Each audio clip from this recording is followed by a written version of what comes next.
Well, I picked up another Super Mini, CRF 150R.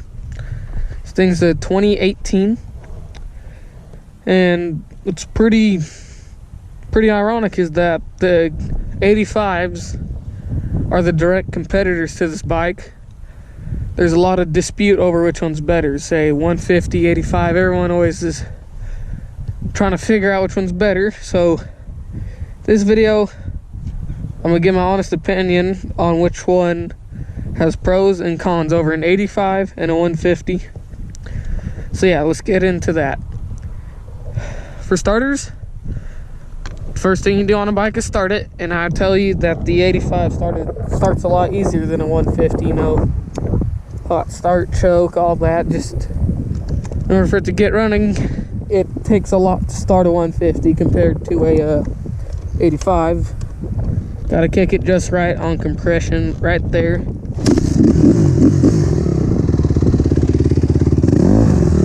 They sound better in my opinion. The 150 sounds a lot better.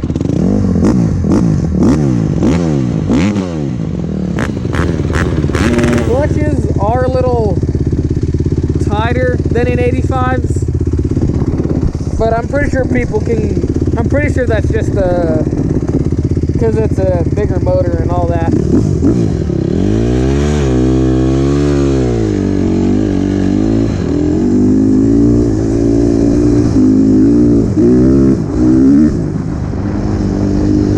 First thing you'll notice on a 150 to an 85 is the power.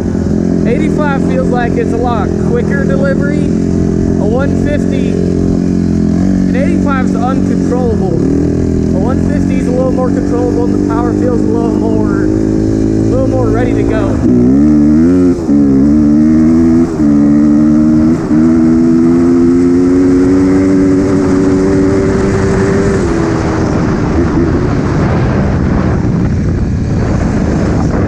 A lot more controllable. Feels a little bit faster, but it's very close. It's kind of hard to tell.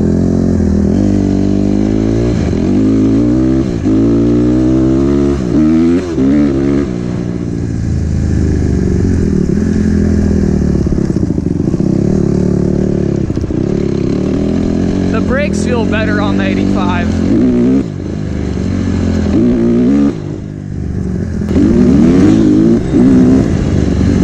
Wheelies. 150 shifts smoother. It's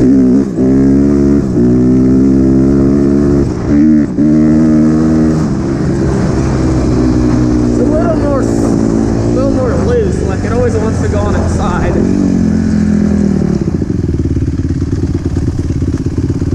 Suspension is better on the 85, and the brakes are better.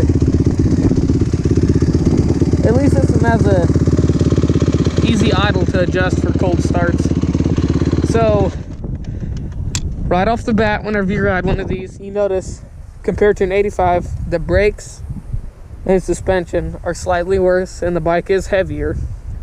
But so let's first go over all the cons, which is brakes, suspension. It's a little more loose than an 85, if in better terms, tires to weight and all that, tire traction. 85 has a little bit of better design there. 85 has a little more comfort than a 150, maybe a little more looks depending on what 85 you're buying. Now let's go into the pros, which there's quite a few cons so far. Pros is reliability, power delivery is a little bit smoother, easier to control. Shifting is smoother, motor's power is more consistent. Has maintenance is a little more, but that's what you got to pay for reliability. Let's see here, what else is there? Now, the main thing that made me want to buy this is it being a 4-stroke. I'm not a big 2-stroke guy, but 2-strokes are not as bad as what people say they are. In my opinion, I still don't like them, but they're not like insanely bad to where if you see one you want to throw up. Gas tank seems the same on them, but for my personal preference, It's very close, but I think the 150R does take it. Now 150s are a little more expensive than an 85. Well, that's mainly because it's a 4-stroke. But here's probably a big question people have on these is, are they faster? Now, if you recall the last video, I took a speedometer to my 85. It hit around 62.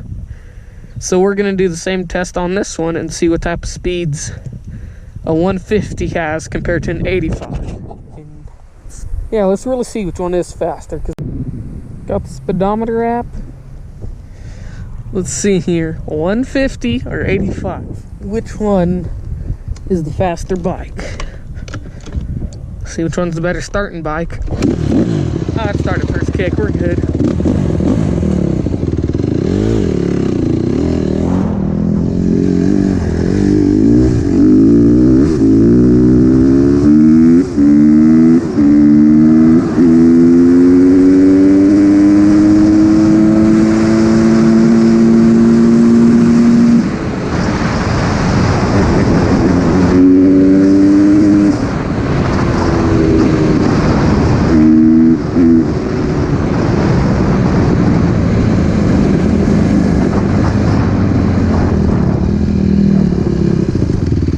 I'll tell you what, 150 sure do pull harder. Now let's see these numbers. Let's see here. 61.6. So, in other words, 85 is a hair faster on top end. Now, in my opinion, I believe acceleration is a little quicker on a 150. I have no way to tell. I might pull up to see how fast they get to 60, and we can compare off of that too. I'll pull up those numbers right here. So yep, that's the summary. 85, 150. Overall winner, I'd say, is 150. Hope y'all enjoyed.